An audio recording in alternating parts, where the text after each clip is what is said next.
ஒரு காட்டில் எறும்பு புற்று ஒன்று இருந்தது. அந்த எறும்பு புற்றில் நிறைய எறும்புகள் வாழ்ந்து வந்தன. ஒரு நாள் அந்த எறும்பு கூட்டத்தின் தலைவன் அனைத்து எறும்புகளையும் பார்த்து, இன்று எல்லோரும் நாம் உடனடியாக கிளம்பி உணவுப் பொருட்களை சேகரித்து வர வேண்டும். இதை விரைவாக செய்ய வேண்டும் என்று உத்தரவிட்டது. ஏன் அவ்வாறு செய்ய வேண்டும் என்று அதில் ஒரு எறும்பு எதிர் கேள்வி கேட்டது. அதற்கு அந்த எறும்பு கூட்டத்தின் தலைவன் கூறினான், இன்னும் சில நாளில் மழைக்காலம் துவங்க உள்ளதால் நமக்குத் தேவையான உணவுகளை இப்பொழுதே நாம் சேகரித்து வைத்துக் கொள்ள வேண்டும்.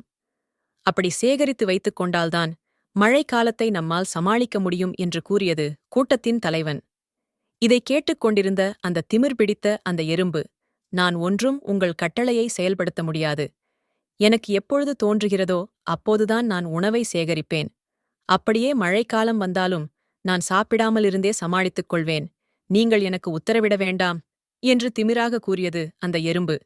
உடனே அந்த கூட்டத்தின் தலைவன், அது உன்னுடைய விருப்பம், நான் சொல்ல வேண்டியதை சொல்லிவிட்டேன் என்று கூறி மற்ற அனைத்து எறும்புகளும் உணவு சேகரிக்க சென்றுவிட்டது. மாலை நேரமாகியது. அனைத்து எறும்புகளும் உணவு சேகரித்துவிட்டு திரும்பி புற்றுக்கு வந்துவிட்டன. எதிர்கேள்வி கேட்ட அந்த ஒரு எறும்பு மட்டும் அதே புற்றுக்குள்ளிருந்து ஹாயாக நேரத்தை கழித்துக் கொண்டிருந்தது. 2 நாள் சென்றது. மழைக்காலம் துவங்கியது.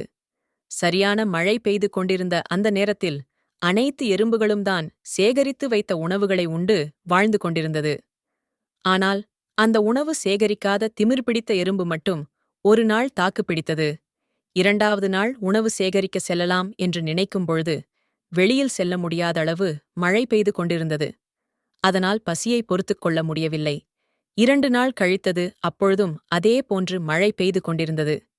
என்ன செய்வதென்றே தெரியாமல் எறும்பு கூட்டத்தின் தலைவனைப் போய் பார்த்து மன்னிப்பு கேட்டது.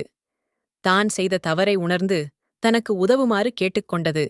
மேலும் அனைத்து எறும்புகளும் பார்த்து, நீங்கள் சேகரித்து வைத்துள்ள உணவுப் பொருட்களை சிறிது இந்த எறும்பிற்கும் கொடுத்து உதவுங்கள் என்று உத்தரவிட்டது.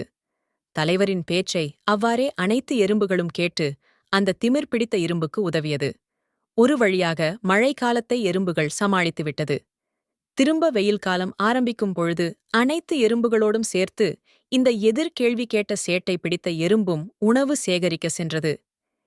கதையின் நீதி என்னவென்றால், வருங்காலத்திற்கு தேவையான எந்த ஒரு பணமோ பொருளோ உணவோ சேகரித்து வைத்துக் கொள்ள வேண்டும். வீணாக பொழுதை கழிக்கக்கூடாது என்பதுதான் நீ. சரி குழந்தைகளா, இந்த கதையின் நீதிப்படி நீங்களும் எந்த ஒரு பொருளையும் சேமித்து நல்லபடியாக வாழுங்கள்.